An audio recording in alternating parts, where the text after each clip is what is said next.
Alright, this video is a possibly a final warning. Um, for the past more than the past 20 years, I've been trying to warn the world about a coming Third World War that would begin with a chemical SCUD missile attack on Israel. The reason for my warnings is that I had what I believe was an apocalyptic vision, a prophetic vision, back when I was studying the Elliott wave principle and long cycles of history. And this was in college in 1991 during the Gulf War, when I saw a special report of a chemical scud attack in Israel that did not exist. And a week after that, I was with a friend interested in Nostradamus and ancient prophecy, and I showed him the 8th chapter from the book of Revelation, which I actually began to read to him. And as I started reading him prophecy, which I believe depicts a future nuclear war, we both heard an air raid siren followed by a nuclear explosion. It frightened us to the point where we took off to the local library, went to the sub-basement. I called the fire department, asked if there had been any alarms or explosions, and the dispatcher didn't know what I was talking about. Now, that vision led me to uncover what I believe is a grand deception on the part of Russia and China, in the form of basically the collapse of the Soviet Union and the fall of communism was not what it appeared to be. We didn't win the Cold War. Russia and China and the communist world intentionally forfeited the Cold War in order to wage false peace. They did this in order to instill a false sense of security, get the West to drop its guard, and open the way for a surprise nuclear Third World War. That might sound outlandish, but the truth of the matter is that for the past 2 or 3 decades, defectors from the former Soviet Union and Russia have been desperately trying to warn us that we're being deceived. Some of the people that you might take note of are Yuri Bezmenov, Ian Pacipa, Vladimir Bukovsky, Viktor Suvorov, most importantly Anatoly Golitsyn, Pavel Stroilov, Alexander Litvinenko. I actually was in contact with Alexander Litvinenko before they poisoned him with polonium-T in 2006. I ran something called the Litvinenko Chronicles, he used to email me these messages that I would post at the Final Phase Forum, and I did it, and fortunately, eventually, the former KGB, FSB were caught up to him and assassinated him with polonium. Sergei Tretyakov and Boris Volodarsky and Stanislav Lunev. Stanislav Lunev, if you go to my blog and look up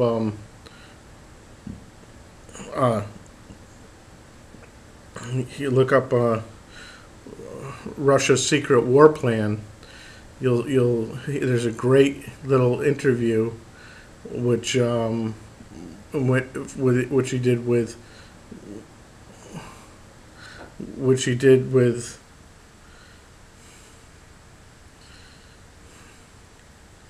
I'm going to add it into the video and you can listen to it and think for yourself. I'm Barry Farber, and across our Newsmax microphones, the highest-ranking Russian spy ever to defect, the highest-ranking Russian military spy, underline military. His name is Stan Luniff, defected in 1992, and like an alarm clock, he is going off, and our objective is to let him ring and not to turn it off. Stan Luniff, the Russia that we're told is bankrupt, no longer communist, democratic, in need of help, grateful to the West for help, no threat to anybody. The soldiers have to beg. The soldiers that were left over in East Germany, Russia, has sold their weapons for food. That's not a very frightening picture. Yes, but we need to keep in mind that Russian military arsenal consists from two major parts: strategic arsenal and conventional. And in time when Russian government cannot afford to develop its conventional forces, it's pay very close attention of the development of strategic arsenal. Strategic nuclear missiles, strategic submarines, strategic bombers, and this is connected with Russian military plans, which question we already touched before. Because according to these military plans, after strikes of Russian commanders, it would be massive attack of strategic nuclear weapons against America and against American friends and allies, which will destroy actually American infrastructure. And if in time of former Soviet Union, Russian military command planned some kind of invasion, occupation of Europe, of the United States, just now they don't even think about these ones, because during last decade Russian strategic nuclear weapons was developed so much that after this nuclear missile strike it would be nothing to occupy. And of course they do not pay very close attention over development of conventional forces, but they continue development of strategic weapons. Wouldn't they want to take a prize like America intact and not destroyed? Actually, if I don't want it, I don't like it at all, but this is real military plans. And if these plans would be realized, America would be totally destroyed. Of course, Russia will have retaliated strike, but they are preparing themselves. In time when American politicians only discuss American plans for national missile defense, Russia already has its own national missile defense. Russia already has. Yes. What it gets angry because we say we want to build. And Russia doesn't like to provide the same capabilities to America, because it already has its own national missile defense, which consists not only from space-based and ground-based command and control radars, missile interceptors. Barry, you can imagine that Russia deploy nuclear warheads, missile interceptors, more than 10 years ago. Nuclear warhead with several megatons of power. You can imagine what's happened in space if this interceptor warhead will explode it. Actually, the whole space would be under influence of this explosion, and very small number of retaliated strike missiles will reach Russian territory.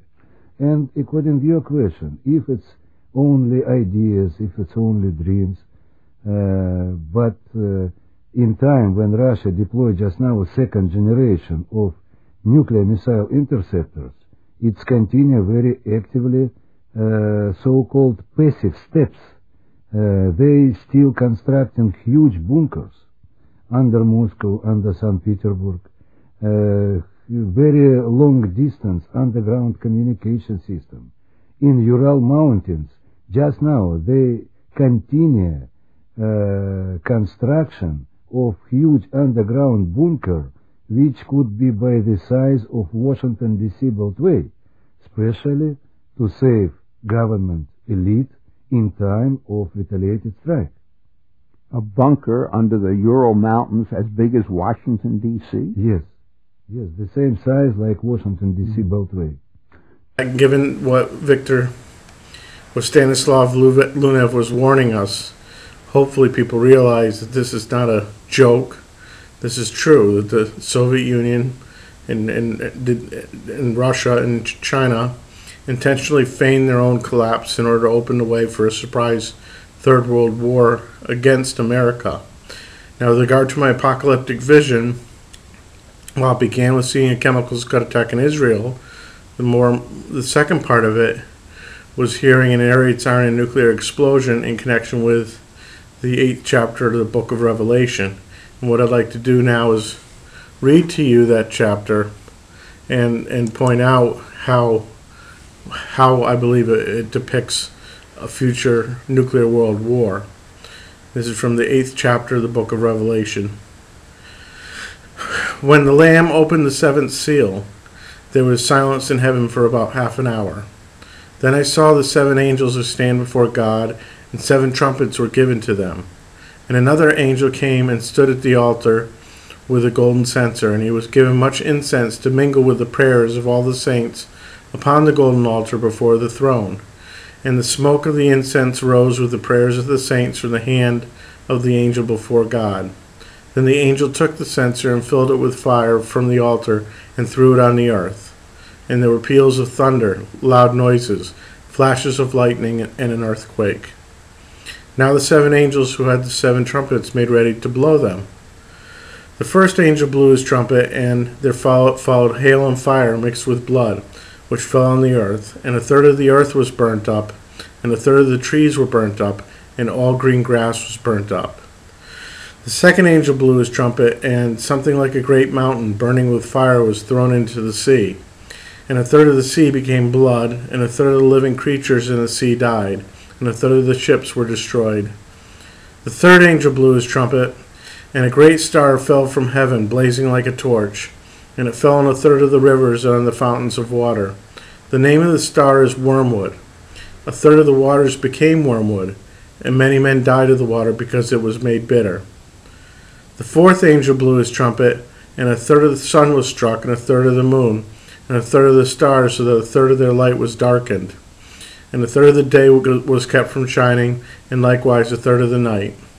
Then I looked, and I heard an eagle crying with a loud voice as it flew in mid-heaven, "Woe, woe, woe to those who dwell on the earth at the blast of the other trumpets, which the 3 angels are about to blow." Now, what's amazing about this 8th chapter from the book of Revelation, the 7th seal prophecy, is that it accurately depicts a future global nuclear war, and it does it in a manner that's consistent chronologically with what would occur. First off, there's silence in heaven for the space of about half an hour at the beginning. Well, half an hour is the time it would take for missiles, once launched from Russia and the United States, to reach each other's targets. So the silence in heaven for half an hour is like that time during which the missiles are traversing the Earth's orbit towards the other side, and then once the missiles hit, when the fire hits, is thrown on the Earth, there were peals of thunder, loud noises, flashes of lightning, and an earthquake. Well, this would be like the nuclear detonations once the missiles detonated, once the warheads detonated from the missiles. When the first angel blew his trumpet, there followed hail and fire mixed with blood, which fell on the earth. And a third of the earth was burnt up, and a third of the trees were burnt up, and all the green grass was burnt up. So this is like the massive fires and conflagrations that would follow the nuclear blasts that had occurred earlier. Now, then it speaks of something like a great mountain burning with fire being thrown into the sea. And a third of the sea became blood, and a third of the living creatures of the sea died, and a third of the ships were destroyed. This would be like the Great Mountain burning with fire is like a nuclear explosion, and this would be like the nuclear detonations as the naval vessels around the world are decimated by nuclear missile attacks, and more importantly, as there's attempts to destroy all the nuclear subs that are out there. Now, the fifth part that's very interesting, it talks about the third angel blew his trumpet, and a great star fell from heaven, blazing like a torch, and it fell on a third of the waters, a third of the rivers and fountains of water. And the name of the star is wormwood. Now, the word wormwood in this prophecy is capitalized. The word wormwood is not normally capitalized. Wormwood is a bitter herb that's used in making absinthe. But in this case, the word is capitalized, indicating that it signifies a person, place, or thing. Now, a third of the waters became wormwood, and many men died of the water because it was made bitter. Well, here's what's interesting. The Ukrainian word for wormwood is Chernobyl. Yeah, Chernobyl, in other words, was like a modern-day revelation of the meaning of this prophecy. Obviously, Chernobyl today signifies radioactive contamination. So what makes the water bitter after these explosions and fires and everything else is this wormwood, is radioactive contamination. Then the fourth angel blew his trumpet, and a third of the sun was struck, a third of the moon, and a third of the stars, so a third of their light was darkened, and a third of the sun was kept from shining, and likewise a third of the night. And this would be like the nuclear winter that would follow a nuclear war, because the debris thrust up into the atmosphere would obscure sunlight and moonlight and starlight, and that would happen for some time. So what you have is each phase of a modern nuclear war is accurately depicted in this vision of St. John of Patmos, where he was foreseeing this future 2,000 years ahead of time and forewarning the world that eventually there would be this nuclear war. And the meaning of the prophecy became very clear to me when I had a personal revelatory experience shared with somebody else. So it wasn't just me, it wasn't just some hallucination, indicating the significance of this prophecy. Now, so the truth of the matter is that what's going on in Syria right now, obviously if there's going to be a chemical scud attack in Israel, I would think at this time Syria is the logical candidate. In fact, it's really the last logical candidate to unleash a chemical scud missile attack on Israel. And as it stands with recent news that Syria is prepping its chemical weapons, this could unfold at any moment. This Syrian chemical weapons site near Aleppo is just 10 miles from the latest fighting, one of dozens of chemical weapons sites across Syria. At least one of these sites, U.S. officials say their latest intelligence shows Syrian forces over the weekend began mixing two chemicals needed to make deadly sarin gas, raising significant new concern that Bashar al-Assad may be preparing a gas attack. We have made our views very clear. This is a red line for the United States. I'm not going to telegraph in any specifics what we would do in the event of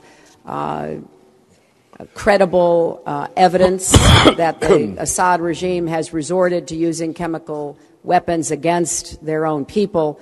But suffice it to say, we are certainly planning to take action if that eventuality were to occur. In response, the Syrian Foreign Ministry said Syria will not use chemical weapons on its own people, but it has threatened to use them against foreign forces if invaded. And since this would be a prelude to a future nuclear war, I have to put out warning and try and tell people, plead with people that if there's a chemical scud attack in Israel, figure that nuclear war and the destruction of the United States is going to be imminent, and you need to evacuate, or you need to relocate to another country, or you need to be able to be prepared to shelter in place for a very, very long period and deal with the the devastating after effects of a nuclear war. You certainly can't be near major targets. You certainly can't be near major cities because America is going to be totally destroyed. So it's a tragic outlook, and it's something I've been struggling with for 20 years, and quite frankly, I hope what I had was a hallucination, and I hope that my beliefs are completely delusional, but I'm afraid they're true, and now the world's about to find out that that's the case.